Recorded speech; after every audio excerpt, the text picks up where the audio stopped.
And as you can see them coming down, a quick rundown on who's who in the zoo.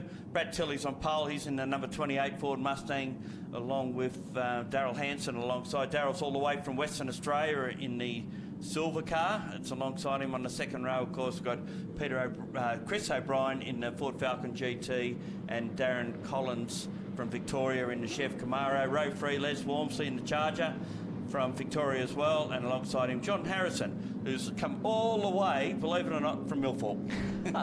Which for those that might not be familiar with the Bathurst region is literally just a hopscotch away.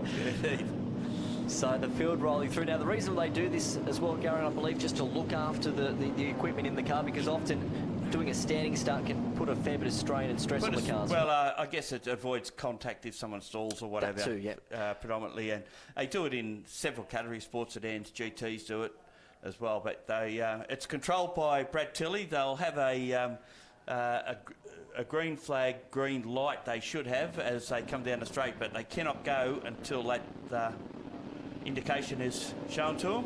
And just listen to this as they come roaring past us. Worth the wait just to see these cars and anticipate a great race from them as they about to get underway. And the green light's down, the flag's dropped as well, and away they go. And it's Tilley who will lead into the first corner, Hanson second, O'Brien third. Wormsley's already picked up a spot, but you would imagine the Chev Camaro 5.8 litre as opposed to the 6-cylinder Valiant won't be a contest up the hill unless we're quietly surprised. Car 83 already in the pits. That's one of the Ford Mustangs further down the field, the Trans Am car. Hanson goes past Tilley up the straight. Now, has Tilley got a problem, or is he going to have a little play here? We don't know. Or he's going to take his time to get those tyres warmed up. Still, track temperature will be down slightly at this stage. As we predicted, Collins got ahead of Wormsley up the straight, and wow, Tilley has got a problem. He slowed right up in the run up to the cutting, so we didn't anticipate this. He thought he'd be just going out there and going on with this, but he's fallen well down the field now, and I'd say that's his race done. Won the first two races comfortably. Yeah, that's exactly right. Well, at some points there throughout our opening two races, he was almost 10 seconds quicker than anyone else on the racetrack. So I thought there for a moment it might have been a case of your latter comment and say that he might be having a bit of a play with us at the moment, but he certainly wouldn't be dropping that far back through the pack at the moment as the field comes across the top of McPhillamy Park at the moment. Hanson with the margin right now as they'll drop it down through the S's and into the Dipper. But an interesting start here and an interesting conundrum with, unfortunately, Brad Tilley dropping by the wayside. Yeah, leading NB car at the moment is a 289 numbered Mustang. In behind the yellow one, which is Harrison. That's Jamie Tilley, of course, son of Brad. And here is Wormsley all over the back of Collins. They've raced against each other numerous times, both from Victoria, as they head around Forest Elbow, out through the kink and down the straight. The Camaro should have the legs. It might even pick up O'Brien in this run down towards the chase. 351 versus 350. The Camaro slightly better balanced. The engine is further back in a Camaro than in a Falcon, and that gives you a lot better turn into the corners. And you can see their line astern there, and the Charger did stick with him, but he's in a precarious situation that unless he can get past them before they get to the top of the mountain, then there's nothing he can do about them on the straights. That's the cool thing, isn't it? And what we'll see, obviously, in the High-Tech Oils Bathurst 6 Hour a little bit later on today is that all these cars achieve their speeds differently. So you might have the legs going up and down the mountain, but through the tight and twisty stuff going across the top, it might not be quite as good. So the margin from first back to second on the opening lap, 2.4 seconds. Daryl Hanson over Chris O'Brien. Darren Collins, position number 3. Then go back to Les Wormsley and Wayne Potts at the moment, completing lap number 1. Yeah, Jamie Tilley leading NB car in position 6 has just got ahead of John Harrison.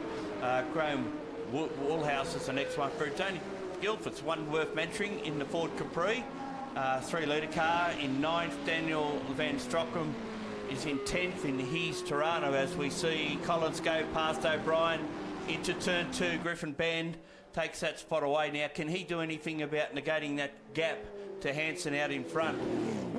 At this stage, he might do it once he's clear now of the Falcon.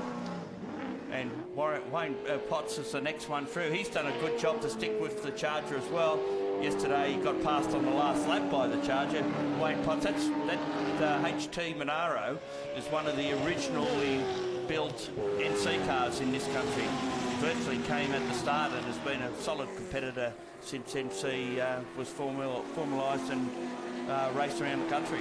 These cars sounding absolutely gorgeous on the live stream at the moment. The only car, incidentally, that hasn't crossed our timing beacon on the High-Tech Oils pit straight is, incidentally, Brad Tilley, who I believe is just coming down to Murray's Corner at the moment. So definitely mechanical dramas for our, what has been, opening race winner and then second race winner as well. So not the way that he wants to finish off the weekend. But it leaves us with this fascinating, titanic battle at the moment between Hanson, O'Brien and Collins. So for the first time this weekend, we're going to see a different winner here, Gary.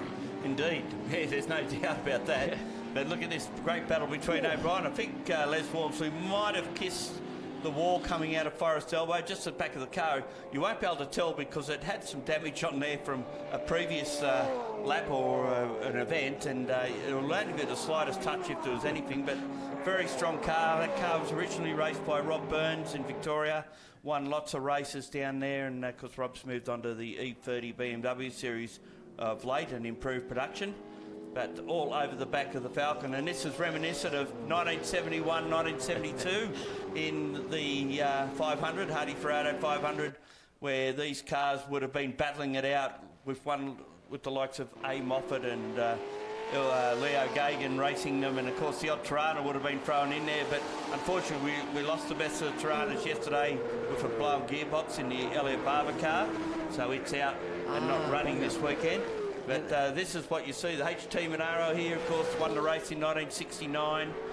HK before it in 1968. So General Motors had a real run here when they came in as a pseudo factory team. Of course, the cars were really sponsored by the dealers, supposedly, and that looks like Peter O'Brien, and he looks a bit on the wrong side of the fence there. I don't know. No, he's on the wrong side of the road. He's going to Blaney there for a moment. But he's pulled up on driver's right there, unfortunately, midway down Conrod And we've Straight. got a safety car yeah. now.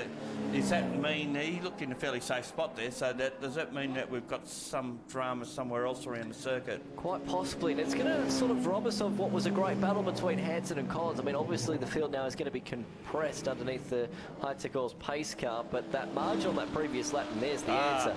Car 51. And a right front missing. Geez, what's the go with wheels coming off cars today at the moment? Well, that one hasn't gone as far as the Formula Ford one. It's only right next to it. You're not wrong.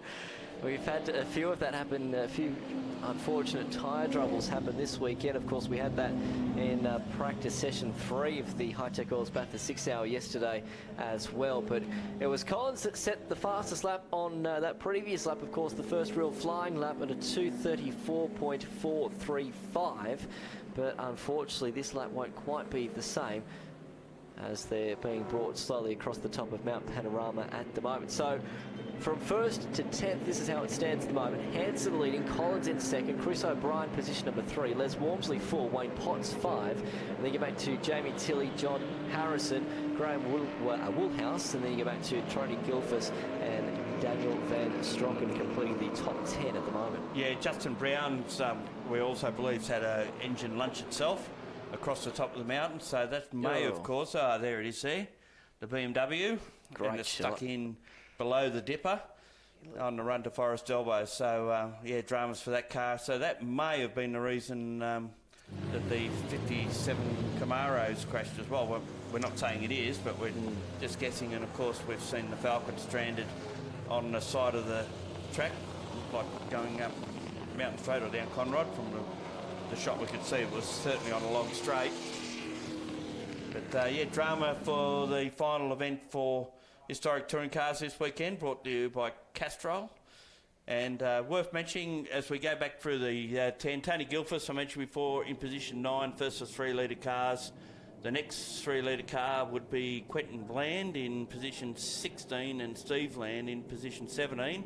And because Steve Land raced here in Group C days in one of the Marston Homes Capris, so knows his way around this place. Would have been teamed up with Colin Bond, Steve Masterton in those cars. I think Bruce Stewart might have been the other driver back in the day, long time ago. But great variety of cars, and it's great to see them coming from all over the place too. Queensland, Western Australia, Victoria, obviously, all love to come for a chance to race on the best circuit in the country, if not the world. Now, hopefully, we might get a resumption of play at some point here because the cars are just about to cross the control line and complete lap 3 of 6. So, fingers crossed that we might be able to get these cars collected around the circuit. So there's 3, or most notably 2, that's in a precarious position at the moment. And hopefully we can get them onto the back of a flatbed truck. We might get back underway here at the moment. So the field just trundling down the short chute between the Chase and Murray's Corner, of course being led at the moment by Darrell Hansen. The good thing here is if we do go back to greens, that Collins will be right on the back of the leader, so he won't have to worry about bridging the gap. The gap's gone. He has a chance here of perhaps going a little bit harder and getting on top of it, and also to probably suit Walmsley to a certain degree as well, because it's not a standing, well, it's a rolling start still, but he's right up there in position 4, and he won't have to battle his way past the Camaro because it's already gone.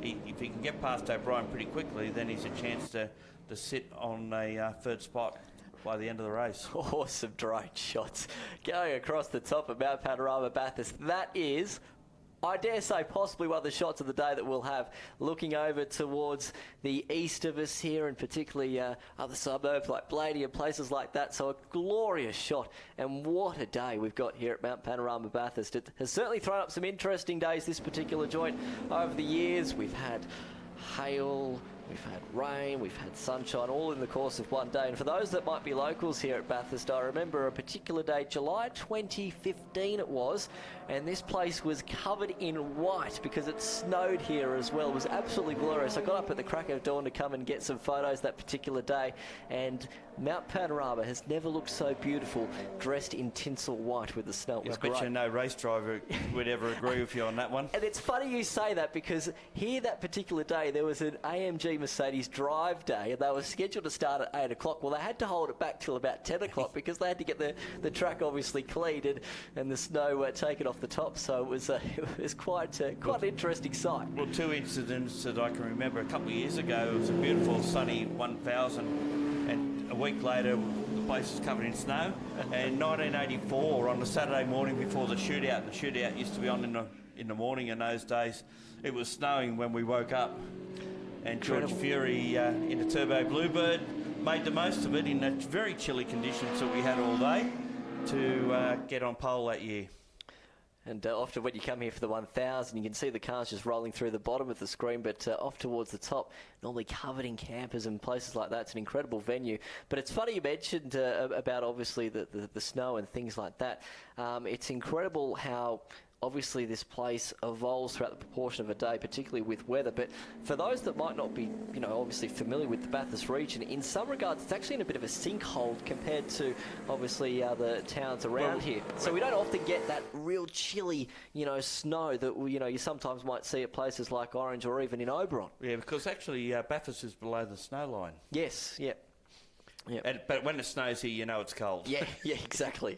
Ask the folks at Oberon, they think it's almost a complete blizzard. So, it's an incredible venue. And, of course, if you're watching this or listening to us via the Radio Show Limited broadcast this weekend, make sure you get yourself over here for the Bathurst 6 Hour next year, because it's an incredible event. And that whole international flair is really starting to delve into this Easter weekend. Of course, we've got that international flair this weekend with so many of the drivers competing in the 6 hour that we'll see a little bit later on today as well. And so many more people that you talk to up and down the paddock are coming here from not just all parts of Australia, but as we mentioned, parts of the world as well. It really is, up there within the, I reckon, top 5 iconic racetracks in the world. Oh, I put it at number 1. Yeah. Easy. No favouritism or any bias in that, of course. No, certainly everyone that talks about it. John Hindhoff was mentioning that people are already contacting him how they can get involved in the Bathurst 6 Hour. They'll pay their own way to get here to be part of it. And these are well-known drivers from overseas that are so keen to get out here and be part of it. And I remember a guy by the name of Dave Thomas many years ago that came here to Bathurst. He raced a classic touring car in England, a Capri. did events such as the 3-hour race at Spa, which preceded the Nürburgring, preceded a 24-hour race there, and did races at Spa in his historic car, and said, I'll swap a drive. Yeah, they come and drive my car, I'll drive theirs here. He was so keen to do it. So if he is watching or listening on in England somewhere, hello. Hashtag B6HR if you want to join in that conversation this weekend on Twitter. Right Turn Lover. The Twitter handle there has gone. N stands for nom nom. Yummy, I believe. And yeah, that's exactly what these cars are. I believe we've got the safety car lights out. So they're still flashing, I think, from what I can see there, Gary. It's a distant photo. So... we'll get about 2 more laps to go here once they come across. Maybe we'll get a 1-lap screamer. Let's hope so. Yeah, well, we had that yesterday. In fact, the officials extended it yesterday for our Hyundai Excels, which we'll see next, of course. If you think the historic Group Ed touring cars are something, you wait till you see the Excels come out very, very shortly. Whoa, yeah, I think going to be mega. I think the officials wanted to see what was going to happen, so they had to extend it another lap. That's very good. Yeah, that's a very good point. So, as we mentioned, 2 more laps to go here at the moment. We'll have at least 1 more lap we're hearing at the moment under safety car, which sets up this prospect, Gary, of a 1-lap shootout towards the end. And it's going to be a great battle, isn't it, between Hanson, Collins, throw into the mix Chris O'Brien, and yeah, it's going to be mega. And the Charger, don't forget the Charger. Oh, yeah, can't forget the Charger. That is a glorious machine, isn't it, that Valiant Charger? There's another one back there too, Glenn Miles in the mustardy coloured one, just behind Steve Land in the Capri. As you can see, great variety. And what I was going to mention, that some Mustangs are running NC, some are running NB. Now the Brad Tilley car, basically for it to run NB, would all it have to do was change the wheels back to a 6-inch wheel. He could run in NB, but chooses to run the 8-inch wheel, which means he runs NC. You're allowed to run a 302 in that particular type of Mustang as well, but I don't think he has to bother with that. No. That's a very good point. Very good morning to Matt G listening in, just having my morning coffee and easing into the day with the hashtag B6HR coverage. Perfect. Full stop. Absolutely, my friend. This is the way they have your Easter breakfast, isn't it? Watching historic touring cars run around Bathurst. The only better solution is to actually be here. Make sure you're here next year. That's all I can say, because it's glorious. And here we are, start of April. Yes, okay, it's April Fool's Day. Forget about that for a moment. But we're not joking when we say it's going to be in excess of 30 degrees today. And here we are in April. I mean, this is crazy. It's Bathurst. Yeah, people are saying, oh no, you're having an April Fool's joke with us. Because normally, I was talking to Brad before this race started, and he said, can't believe sitting out last night brushing away mosquitoes. And normally this time of the year, you're trying to find more wood to throw in the fire, because they're camping up the back here, which is another thing you can do. If you haven't been to Mount Panorama, you can also camp here. Yep. Whether it behind the pits or up on top of the mountain, there's any amount of spots. You have to book early these days, though, because they seem to go fairly quickly. And you've got 3 events to choose from. This one over Easter, the October 1000 weekend, and of course the Bathurst 12-hour, which is on the first weekend of February. It's funny, I was up here for the Easter weekend racing in 2013, and I remember vaguely standing at this particular point of the racetrack, actually at the S's, and I overheard a gentleman say, and he lives locally, that it doesn't feel like a race weekend if you don't camp at Mount Panorama. And I used to come up here with my father and my uncle for many years in October and camped here and things like that. And then obviously I moved out here for university in 2013. And I completely agreed with him. I said, yeah, you might live here at the moment, but it really doesn't feel the same when you don't camp here at Mount Panorama. Hence, make sure you come and book a camping spot next year for this great event. Yeah, well, a lot of the local residents also, they'll let their houses out for the weekend and come up here and camp anyway. But I think they've clamped down on that one a bit. They seen what was going on and thought, no, these people are making money out of this one. We can't have that. Yeah, that's exactly right. So we've got one of the cars there just on the flatbed truck. That's the Justin Brown car, of course. Yeah, just so it's out of the way now. So we should be able to go back to this 1-lap screamer, which we're really looking forward to. And let's see if Darren Collins in particular can take the fight up to Darrell Hanson. So the field just trundling very gentlemanly at the moment, going down Conrod Straight. We won't be too far away from getting this race hopefully back underway. Fingers crossed this time by, because that will mean that we've got that 1-lap screamer. And I can just see there underneath the Conquer the Mountain Challenge Bathurst bridge, the lights are out and now out on the High-Tech Oils Toyota 86. Easy enough for me to say pace car. So here we go, Gary. This is going to be a beauty. We've got a one-lap shootout at Mount Panorama. We are quite synonymous with those one-lap shootouts. It's going to be in race format conditions. Daryl Hanson leading Darren Collins, throwing to the mix Chris O'Brien, and that brilliant, beautiful, valiant charger of Les Walmsley in position 4. And don't forget the two behind him in Wayne Potts and Jamie Tilley either, the leader in NB. Why not just throw the whole 31 in the field, eh? Yeah, you could do that. Yeah. Anyway, cold tyres as they come around. It'll be Hanson who'll control the start. They won't be up to optimum pressure, but they've got a long straight to run up before they'll really put them to the test. But first test, of course, will be get through Hill Corner. And if you're down there, you'll see why. Hanson leads them away. O'Brien gets the jump on Collins. We didn't expect that. Goes to position 2. Walmsley the next one through. Then it's Potts and Tilley.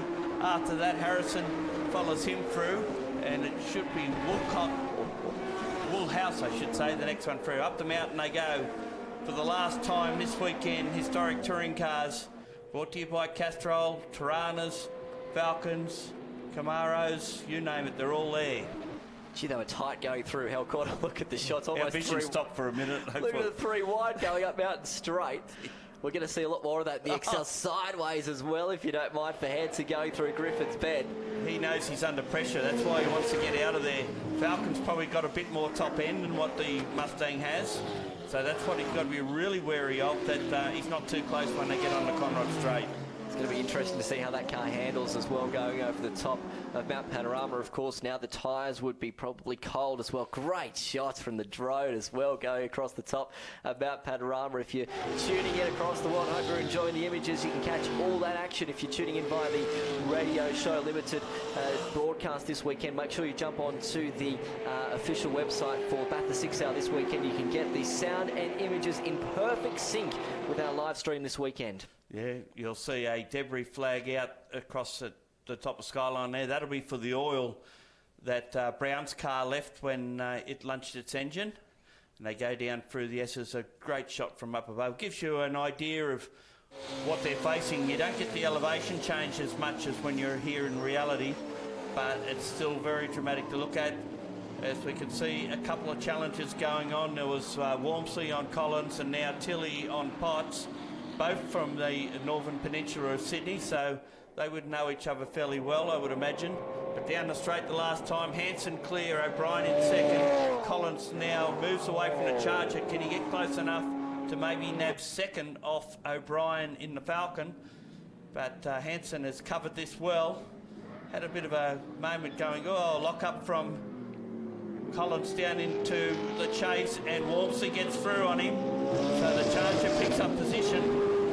He only has to guard that on the run to the flag as Collins comes back at him on the outside into the last corner. Round they come. Daryl Hanson all the way from Western Australia gets around the corner and will take race 3 of Historic Touring Cars out. Followed home by Chris O'Brien, and then, of course, Les Walmsley, Darren Collins, Wayne Potts. The 2 Mustangs, Jamie Tilley and John Harrison, the next 2 through. Change of position as we see them going across the line in the background there as well. Unfortunately, we had a safety car period in that race, but a good last lap, Brian. Yeah, that's exactly right, as we expected. As you mentioned, that safety car coming out midway through the race certainly bunched things up and made it for an exciting finish with that 1-lap dash at the end. So a great job from Daryl Hanson, as you mentioned, was mighty on that final lap. And I was watching Chris O'Brien. It's incredible how much weight, particularly for Darren Collins, how much weight is over those rear wheels as well in that Camaro. It's great to see. Final few cars coming across the line at the moment as well.